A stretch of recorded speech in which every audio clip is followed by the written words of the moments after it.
Hello, friends. Happy Wednesday. This is episode 86 of the Nourish and Strengthen podcast. And today I'm going to challenge you to reframe the way you think about the phrase getting back on track, or possibly falling off the wagon, getting back on the wagon, starting over, failing, all of these things. I'm going to challenge you on this thought process today. So, we're going to talk about what it means when you go off track or fall off the wagon and how to never do it again. Never, never ever. And if you believe it or not, this is definitely a mindset thing. It's a mindset thing that leaks its way into your habits, which will sabotage your results 100%. Okay, so let's go ahead and dive into this one today. So, what does getting off track even mean? What do you think? Like when you tell yourself, oh, I fell off track this week. Like if you were telling yourself or telling a coach or a friend or something about your fitness progress that week and you said, oh, I got way off track. What does that mean? Some examples might mean maybe you skipped a couple workouts. Maybe you didn't do any workouts the entire week. Maybe you ate off track a few times. I mean, you mindlessly ate a couple nights of the week. Maybe you ate out a little more than you meant to. Maybe you traveled and you didn't eat quote unquote perfectly. Maybe you got sick. Maybe you had a stressful week and felt overwhelmed and you ended up eating outside of your macros. These are common things that happen when people say, I was off track, right? That generally just means that life happened. Because, guys, we do not live in a bubble. Life will never be perfect. You will never be perfect at following through with your plan, okay?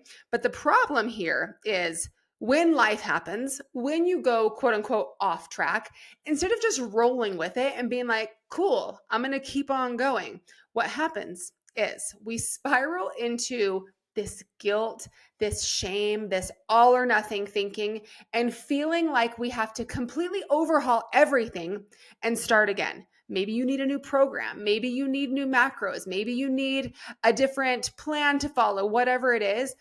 And oftentimes the other problem is we think, oh, I'm going to start back on track. And you choose some arbitrary date like Monday or the first of the month or next week or in September when the kids go back to school or in January when the holidays are over, right?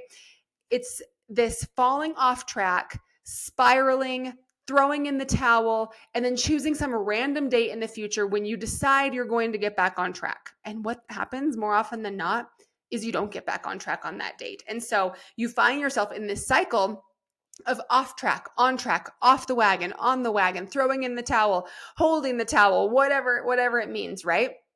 So I want to challenge you here. What if there was no wagon? What if there was nothing to fall off of? What if the idea of falling off the wagon and getting off track was never real? It really has to do with what the plan is and what your expectations are, right? So what if, hear me out, what if setbacks were expected? What if you had a plan for them? What if you knew you were going to eat out too much, emotionally eat, skip some workouts, travel and not do perfectly according to plan? What if that was the plan? What if it was the plan to do all of these things that in your mind used to be quote unquote off track? Because guys, progress is not linear. Life is not perfect. So your fitness journey won't be either. So I want to challenge you to reframe these setbacks as, instead of setting you back in your progress, call them pauses or pivots, not failure. Okay. So if I had a graph on the screen, right, and it was, let's just say weight loss as the example, it does not go directly straight from an upward point diagonally down to a downward point in the future, right? You have times where it goes up and down and flat, right? Flat and then up again and then down again. But over time, you will be getting from that high point to that low point. It's just not a direct straight line. Does that make sense? And so when you expect those ups and downs and flats, there's no reason to think about anything being wrong with that, right?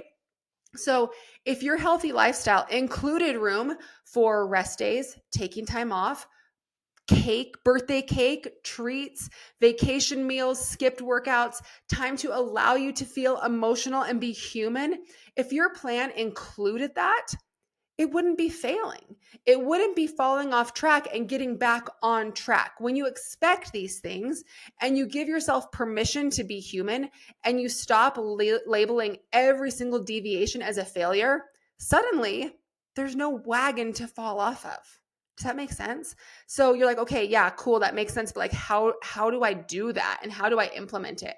A lot of it happens when you have that deviation from perfection. Okay, what do you do?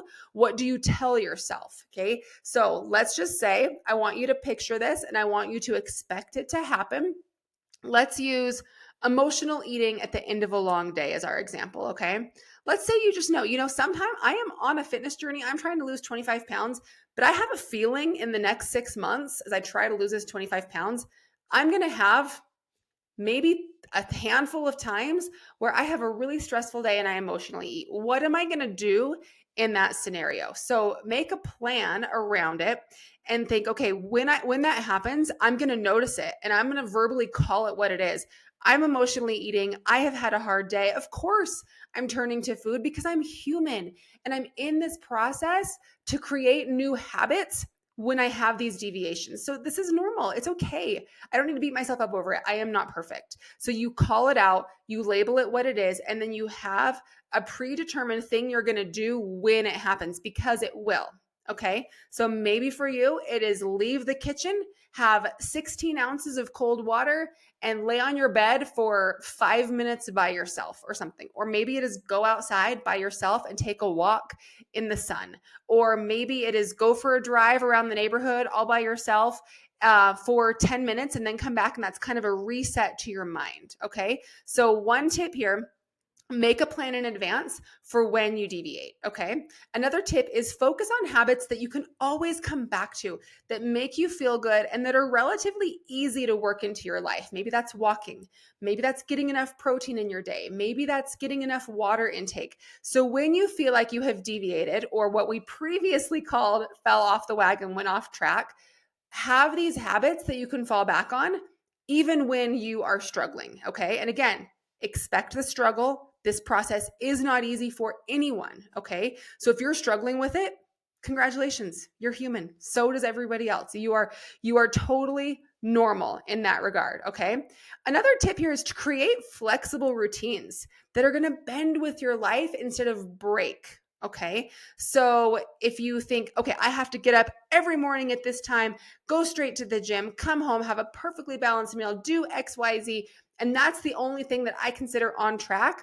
Of course, you're not going to be able to do that every single day. Obviously, we're normal people, we have normal lives, things come up. So have that flexibility for, okay, sometime today I'm going to get in my workout, or better yet, 3 times this week I'm going to get in my workout. If I wake up on a Tuesday and I am exhausted and can't get myself out of bed, that's okay. I must have needed the sleep. I'm going to do today's workout tomorrow instead, and I'm going to bump everything out a day. Totally fine. Not a problem. Okay. That's what you tell yourself instead of, oh my gosh, I'm so lazy. I'm never going to reach my goals. I can't even get out of bed at 6:30 in the morning. Who do I think I am to try and lose this 25 pounds? I'm never going to get there because I can't even get in one stupid workout. I'm a failure. And what does that do?